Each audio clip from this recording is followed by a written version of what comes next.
복되신 하나님의 말씀은 출애굽기 4장 1절에서 9절 말씀입니다. 사랑합니다. 날씨도 많이 무덥고 또 코로나로 인해서 우리가 모이지도 못하고 여러 가지 아픔과 시련들의 시간들이 많이 있는데, 그렇지만 하나님의 은혜 안에서 우리가 웃음을 잃지 않고 또 이 무더움도 잘 이길 수 있는 은혜가 있기를 소망합니다. 이제 또 오늘 말씀을 통해서 은혜 받고요, 새 용기를 얻는 그런 시간들 되었으면 좋겠습니다. 자, 하나님이 미디안에서 있는 모세를 찾아갔습니다. 그리고 모세에게 사명을 맡기지요. 내가 이스라엘 백성들의 고통 가운데 부르짖는 음성을 들었고 또 관리들에 의해서 힘겨운 노역들을 하는 것을 내가 보았다고. 그래서 이제 이스라엘 백성들을 애굽에서 건져내셔서 이 하나님의 산 호렙산에서 예배를 받으시겠다 하고 말씀을 합니다. 그러면서 모세에게 그 사명을 맡기지요. 너를 통해서 그러하겠다 하는 것이었습니다. 그런데 모세가 뭐라고 얘기합니까? 하나님, 내가 누구이기에 내가 바로 왕 앞에 나가며 내가 누구이기에 이스라엘 백성들을 이끌고 이리로 나오겠습니까? 하고 거절을 합니다. 그러나 하나님께서는 모세를 택하시고 그에게 능력을 주시겠다고, 함께 하시겠다고, 내 일을 좀 감당했으면 좋겠다라고 말씀을 하세요. 그럴 때 모세가 또다시 변명을 합니다. 하나님, 만일에 내가 이스라엘 백성들에게 가서 하나님이 나를 통해서 너희들을 애굽에서 출애굽을 시키겠다 한다고 하는데, 그런 말을 전했을 때 이스라엘 백성들이 어떻게 내 말을 믿겠습니까? 그럴 때 내가 뭐라고 합니까? 할 말이 없으니 하나님이 누구신지 그 이름을 알려달라고 이야기를 하지요. 하나님이 그 말씀을 듣고도 또 이렇게 얘기합니다. 나는 만물을 창조하신 여호와라, 이렇게 말씀하지 아니하시고요, 나는 스스로 있는 자라, 이렇게 말씀을 하셨습니다. 어떻게 보면 스스로 있는 자가 더 포괄적인 거지요. 아무도 없을 때에 하나님 스스로 계셨고, 아무것도 없을 때에 하나님은 창조주로서 모든 것을 만드신 그 스스로 있는 하나님, 그 하나님의 이름을 이제 모세에게 알려준 겁니다. 모세가 필요로 하는 것은 다 허락하셨습니다. 그럼에도 불구하고 모세가 또 하나님 앞에 이렇게 얘기합니다. 오늘 1절에 뭐라고 기록하고 있습니까? 내가 이스라엘 백성들에게 가서 하나님의 말씀을 전해도 그들이 나를 믿지 아니하고 내가 들려주는 말을 그들이 받지 않을 거라는 겁니다. 하나님이 나에게 나타나지 않았다라고 의심한다는 거지요. 그러면서 그 속에 깔려있는 모세의 마음이 뭐였을까요? 나는 못합니다 라는 거죠. 나는 할 수 없습니다. 나에게 능력이 없습니다 라는 이야기가 그 속에 담겨 있는 겁니다. 자, 이런 마음을 갖고 있는 모세를 이스라엘 백성들에게 보내면 모세가 잘 감당할 수 있었을까요? 잘 감당할 수 없습니다. 혹시 여러분들이 권투 같은 걸 보신 적이 있는지 모르겠어요. 격투기 같은 거. 그런 걸 보면 제일 먼저 선수들이 링에 올라와서 하는 싸움이 있습니다. 그 싸움이 뭐지요? 그 눈싸움이에요. 눈싸움은 심리 싸움이라고 얘기하기도 하지요. 누가 더 무섭게 보이고 누가 더 자신만만한가를 상대방에게 보이는 거예요. 그래서 상대방이 주눅들도록 만드는 겁니다. 심리적으로 부담을 주는 거죠. 거기서 진 사람은 경기를 하나마나 뻔하게 지게 됩니다. 오늘 모세의 마음 자세를 가지고 이스라엘 백성들에게 보내면 모세가 한마디도 제대로 하겠습니까? 이미 기가 죽어서 나 그들 앞에 가서 메뚜기와 같은 사람입니다 라고 고백하는 그 모세가 나가서 무슨 일을 할 수 있겠습니까? 아무것도 할 수 없게 되겠지요. 그래서 하나님께서 그에게 이야기합니다. 내가 너와 함께 하겠다. 출애굽기 3장 7절과 8절에 보니까요, 여호와께서 이르시되 내가 애굽에 있는 내 백성의 고통을 분명히 보고 그들이 그들의 감독으로 말미암아 부르짖음을 듣고 그 근심을 알고 내가 내려가서 그들을 애굽의 손에서 건져내고 그들을 그 땅에서 인도하여 아름답고 광대한 땅, 젖과 꿀이 흐르는 땅, 곧 가나안 족속, 헷 족속, 아모리 족속, 브리스 족속, 히위 족속, 여부스 족속의 지방으로 데려가려 한다고 분명하게 말씀하십니다. 그리고 3장 12절에 하나님이 이르시되 내가 반드시 너와 함께 있으리라. 내가 그 백성을 애굽에서 인도하여 낸 후에 너희가 이 산에서 하나님을 섬기게 될 것이라고 이렇게 말씀을 하세요. 하나님이 모세와 함께 하시겠다는 거예요. 그리고 하나님이 그에게 능력을 주어서 이스라엘 백성들을 애굽에서 인도하시겠다 하고 말씀하시는 겁니다. 그런데 모세의 반응은 무엇이에요? 아직 시작도 하지 않았는데 나는 못합니다라는 겁니다. 다른 사람을 보내달라는 거예요. 사랑하는 여러분, 우리 해보지도 않고 나는 못한다고 말하는 어리석음이 없기를 주님의 이름으로 축복합니다. 우리나라 현대 기업을 만들고 세운 사람이 정주영 회장이지요. 그 정주영 회장님이 참 많은 말씀들을 했어요.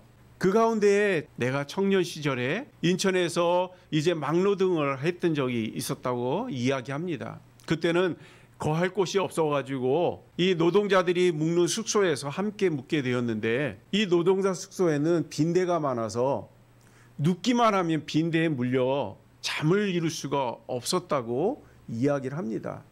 얼마나 빈대가 많았으면 잠을 이룰 수가 없었겠어요. 그렇지 않아도 낮에 힘들어서 피곤이 지쳤는데도 말입니다. 그래서 어떻게 하면 이 빈대에서 해방할 수 있을까 생각하고 이제 테이블 위에 올라가서 잠을 청했다고 합니다. 그런데 여전히 빈대들은 그 테이블 다리를 타고 올라와서 또 자기들을 물더라는 거예요. 자, 이날이 이런 날들이 하루 이틀 계속 되다 보니 뭐 잠을 이룰 수 있겠어요? 낮에는 힘들고 밤에는 빈대에 물리고 정신없는 삶을 살죠. 그래서 정두영 회장이 또 생각하기를, 그러면 바켓스에다가 물을 잔뜩 받아와서 테이블을 그 위에 담궈 놓으면 그래도 빈대가 이 테이블 다리를 타고 올라올까 하고 바켓스 위에다가 이 테이블을 갖다 놨다는 거죠. 그랬더니 빈대가 올라오지 못하는 거예요. 그래서 편안하게 2, 3일을 잘 잤다고 얘기합니다. 그런데 3, 4일이 지난 이후에 또 빈대가 자기들을 무는 거예요. 도대체 빈대가 어떻게 오나 하고 불을 켜서 다시 보니까 이 빈대들이 벽을 타고 쭉 올라와서 자기들이 자고 있는 그 자리에 오니 그때서부터 뛰어내리더라는 겁니다. 그걸 보면서 정주영 회장이 깨달았대요. 저 하찮은 미물도 살겠다고 저렇게 노력하고 저렇게 애쓰고 저렇게 여러 가지 방법들을 강구하고 저렇게 노력해서 살겠다고 하는데, 만물의 영장이라고 생각하는 나는 저 하찮은 빈대만 못하면 되겠느냐 하는 마음을 가졌다는 거예요. 그래서 힘들고 어려움이 있을 때마다 빈대를 생각하면서, 빈대들도 이런 상황이면 분명히 어떤 방법을 써서라도 해결할 텐데 나는 이 방법을 어떻게 하면 이 방법을 해결할 수 있을까를 고민하고 연구했다고 합니다. 그리고 오늘날의 그 현대라고 하는 어마어마한 기업을 이루어냈다라고 고백을 합니다. 또 일하는 동안에 무엇인가를 일을 맡기면 사람들이 해보지도 않고 제일 먼저 하는 일이 나는 못합니다 라는 거예요. 해보지 않았다는 건 경험이 없다는 거겠죠. 경험이 없는 일은 무조건 안 된다고 먼저 생각을 한다는 거예요. 그럴 때 정주영 회장은 그들에게 이렇게 얘기합니다. 너 그거 해봤어? 안 되는 거 해보고 말하는 거야? 해보지도 않고 안 된다고 얘기할 수는 없다라는 거지요. 오늘 하나님은 모세에게 이스라엘 백성을 이끌어 가겠다고 말씀했어요. 그랬더니 모세가 뭐라고 해요? 해보지도 않고 안 된다는 거예요. 나는 할 수 없다라고 얘기해요. 그래요. 모세는 할 수 없어요. 왜요? 이미 심리적으로 패배자이기 때문에 이스라엘 백성을 이끌 수가 없어요. 그 무엇도 마찬가지일 거예요. 이런 상태로 무엇을 해서 이룰 수 있습니까? 없습니다. 우리의 마음을 하나님 앞에 내려놓는 은혜가 있기를 소망합니다. 주님이 뭐라고 말씀했습니까? 모세에게 너 혼자 가라, 그리고 그 일대로 하라 말씀하셨어요? 아까 우리가 읽은 것처럼 출애굽기 3장 12절에 보면 내가 너와 함께 가겠다고, 하나님이 도우시겠다고 말씀하는 거 아니겠습니까?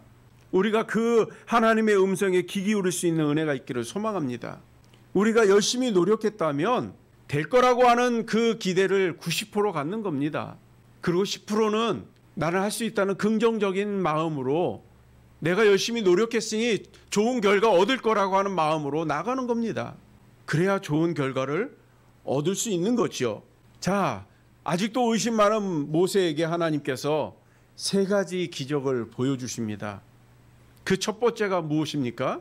오늘 본문 2절에서 4절에 보니까요. 여호와께서 그에게 이르시되 내 손에 있는 것이 무엇이냐? 그가 이르되 지팡이니이다. 여호와께서 이르시되 그것을 땅에 던지라 하시매 그 땅에 던지니 그것이 뱀이 된지라. 모세가 뱀 앞에서 피하매 여호와께서 모세에게 이르시되 내 손을 내밀어 그 꼬리를 잡으라. 그가 손을 내밀어 그것을 잡으니 그 손에서 지팡이가 된지라 라고 기록하고 있는 것을 볼 수 있습니다. 하나님께서는 자신이 없어하는 모세에게, 능력이 없어하는 모세에게 하나님은 능력이 있으신 분이라고 보여주시는 겁니다. 모세가 광야에서 묵등일을 하면서 늘 갖고 다닌 것이 뭐였습니까? 오늘 본문에 나오는 지팡이예요. 이 지팡이는 이미 죽어서 말라 비틀어진 겁니다. 아무 쓸데기도 없어요. 혹 있다고 하면 모세 손에 들려서 양치는 데 사용되거나 높은 산에 올라갈 때 지짐돌 정도 역할은 하겠지요. 만일에 사용할 수 없게 되면 어떻게 될까요? 버려지거나 숯불에 들어가겠지요. 이만큼 보잘것없는 막대기, 지팡이, 이것을 하나님께서 사용하셨어요. 어떻게 사용하셨지요? 그걸 던지라 하니까 모세가 던졌고 그것이 뱀이 되었습니다. 모세도 이것이 뱀이 될 줄 몰랐어요. 하나님의 말씀에 던지라 해서 던지니까 뱀이 된 거예요. 얼마나 당황스러웠는지 오늘 본문에는 모세가 뱀을 피했다라고 기록하고 있습니다. 막대기가 뱀이 됐다는 사실 우린 너무나도 잘 알아요. 너무나도 당연하고 생각합니다. 하나님이 모세를 통해서 그 일을 했다는 것 다 알지요. 그러나 여기에 하나님의 놀라운 은혜가 있음을 발견할 수 있는데요. 다시 한번 우리가 막대기를 좀 살펴보지요. 막대기는 뭡니까? 이미 생명이 끊어졌지요. 아무 쓸데도 없는 거지요.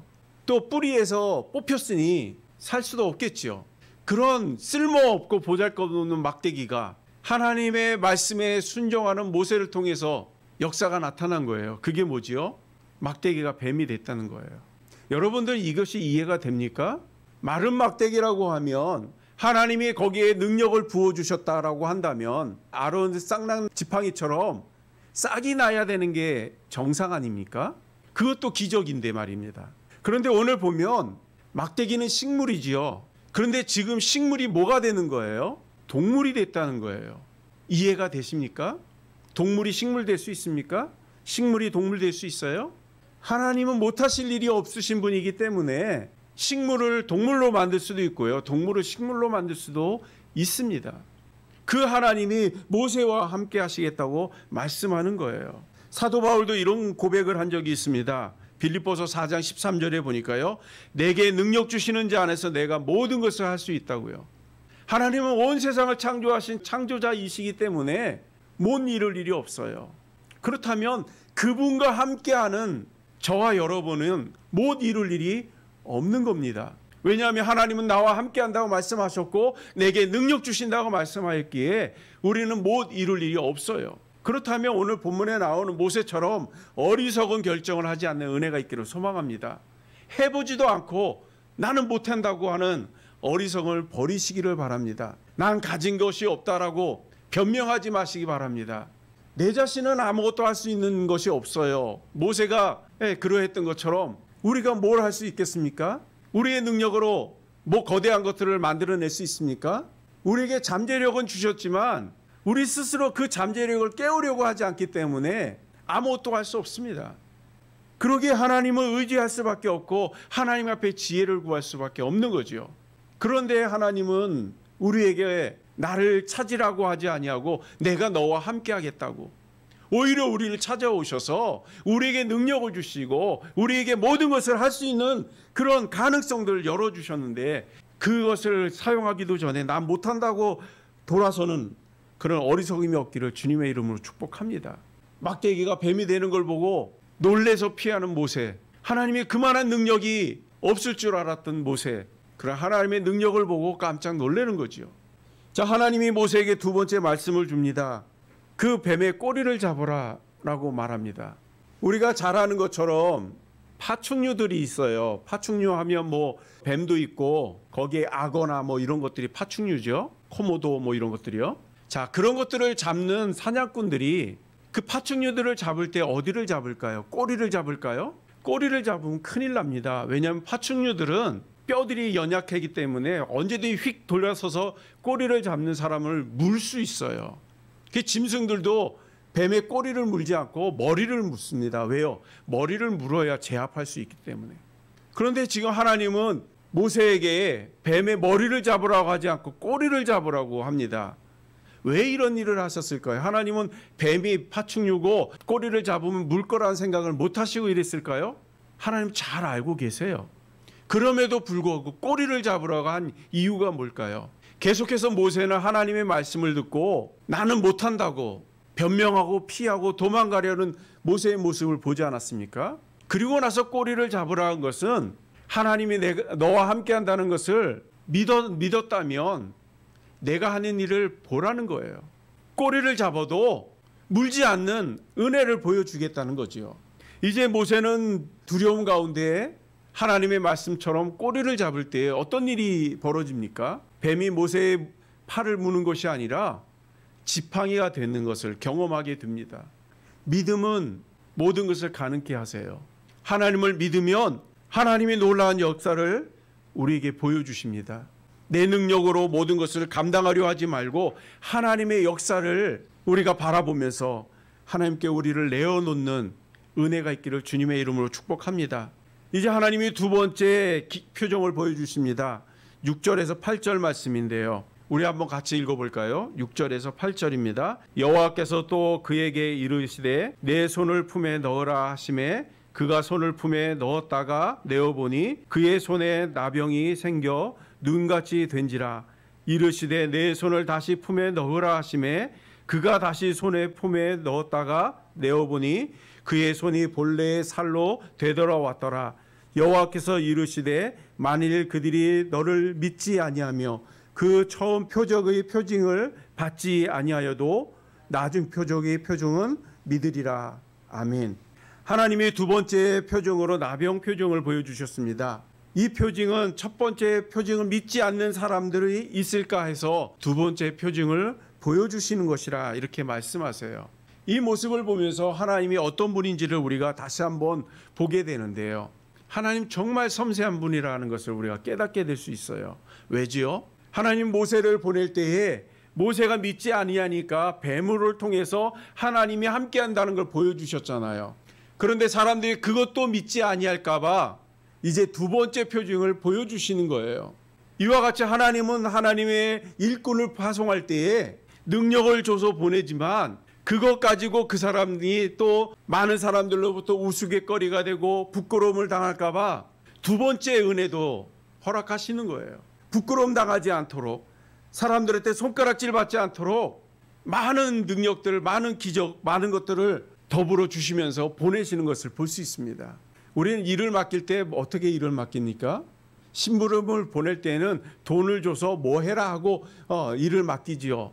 추가 비용을 줍니까? 넉넉하게 줍니까? 우리는 그렇게 잘 하지 않아요. 그러나 하나님은 심부름을 보낼 때에 거기에 맞는 금액도 주지만 추가 비용까지도 더불어 주시는 것을 볼 수 있어요. 축복을 주실 때도 그랬지요. 우리가 기도한 것만 주시지 아니하고 넘치도록 후히되어 주시는 것을 볼 수 있습니다. 그런 분이 하나님이신 거예요. 오늘 모세에게 일을 맡기면서도 넘치는 것을 주시지 않아요?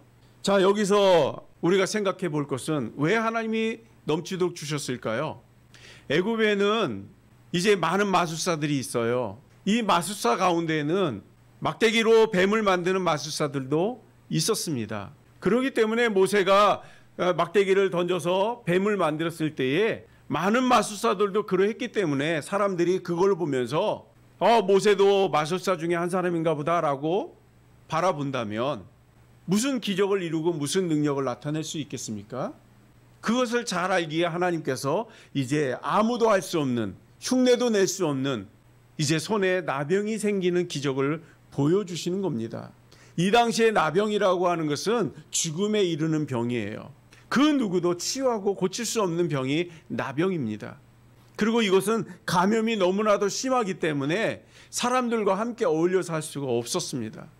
그래서 늘 성 밖에 버려진 사람들처럼 죽은 사람 취급을 받았던 사람들이 바로 나병 환자들이죠. 아무도 할 수 없는 그 나병을 이제 하나님께서는 기적을 통해서 보여주시는 겁니다. 하나님이 이와 같이 우리를 사랑하세요. 하나님은 하나님의 백성들이 사람들 앞에 부끄러움을 당하고 손가락질 받는 것을 원치 않으세요. 그러기에 늘 함께 하시면서 넘치는 축복으로 우리와 함께 하시는 겁니다. 그러기에 사랑하는 여러분, 우리의 부족함을 느끼는 분들이 계시다면 하나님 앞에 기도와 간구로 나가시는 은혜가 있기를 소망합니다. 그리고 넘치는 사랑을 경험하는 그런 저와 여러분이 되시길 주님의 이름으로 축복합니다. 성경의 나병은 죽을 병입니다. 그 누구도 고칠 수 없는 병이고 그것은 죄인들에게만 걸리는 그런 병이라고 생각을 했습니다. 그러나 성경에 보면 기적이 몇 번 일어나지요. 그 대표적인 것이 아람의 군대 장관 나하만 장군입니다. 그가 나병으로 인해서 많은 힘든 시간들을 보냅니다. 의원들을 찾아가도 치유함을 받을 수 없었고 또 수많은 우상들을 찾아가서 기도를 해보지만 나음을 얻지 못합니다. 그러는 가운데에 이제 하나님의 사람 엘리사에게 찾아올 때에 그가 나병에서 치유함을 받습니다. 이걸 통해서 많은 사람들은 하나님은 못 고칠 병이 없다라고 고백하는 것을 볼 수 있습니다. 하나님 외에는 나병을 치유할 수 있는 그런 분이 없어요. 또 신약시대에 예수님 앞에 나병 환자가 나와서 간절히 부르짖는 장면이 나옵니다. 마태복음 8장에 보면 한 나병 환자가 나와 절하며 이르되 주여 원하시면 저를 깨끗하게 할 수 있습니다 하면서 나의 나병을 고쳐달라고 치유해달라고 부르짖는 나병 환자를 만나게 되지요. 그때 예수님께서 내가 원하노니 깨끗함을 받으라 하는 이 말씀을 통해서 그가 치유함을 받는 것을 보게 됩니다. 그리고 많은 사람들이 예수가 하나님의 아들이심을 믿게 되는 것을 볼 수 있습니다. 하나님 외에는 나병을 치유할 수도 없고 하나님 외에는 나병이 생기게 하실 분이 없다는 사실을 우리가 깨닫는 은혜가 있기를 소망합니다.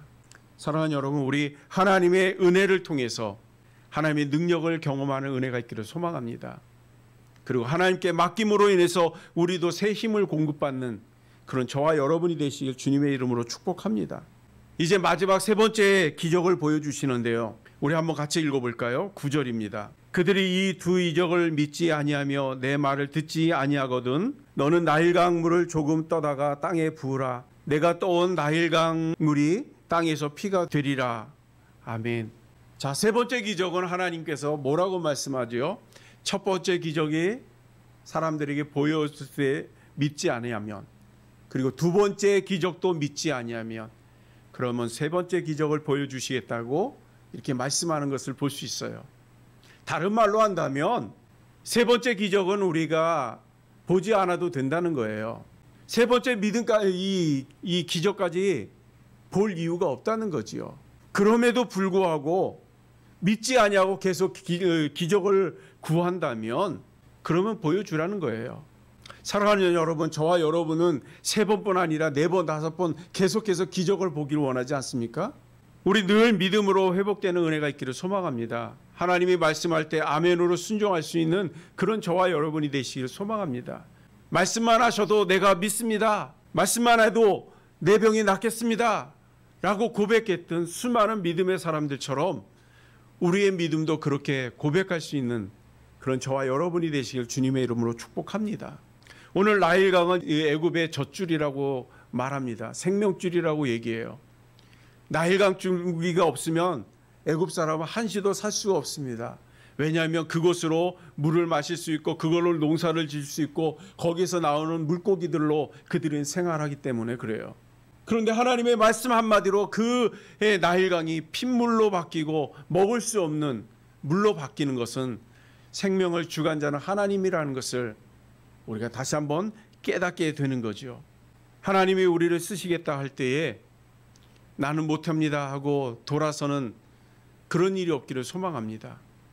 어린 나이에 이사야는 하나님 앞에 다음과 같이 고백을 합니다. 내가 여기 있사오니 나를 보내소서 하고 어린 나이에 이사야는 하나님이 쓰시겠다 할 때에 손 들고 주님 앞에 나가는 것을 볼 수 있어요.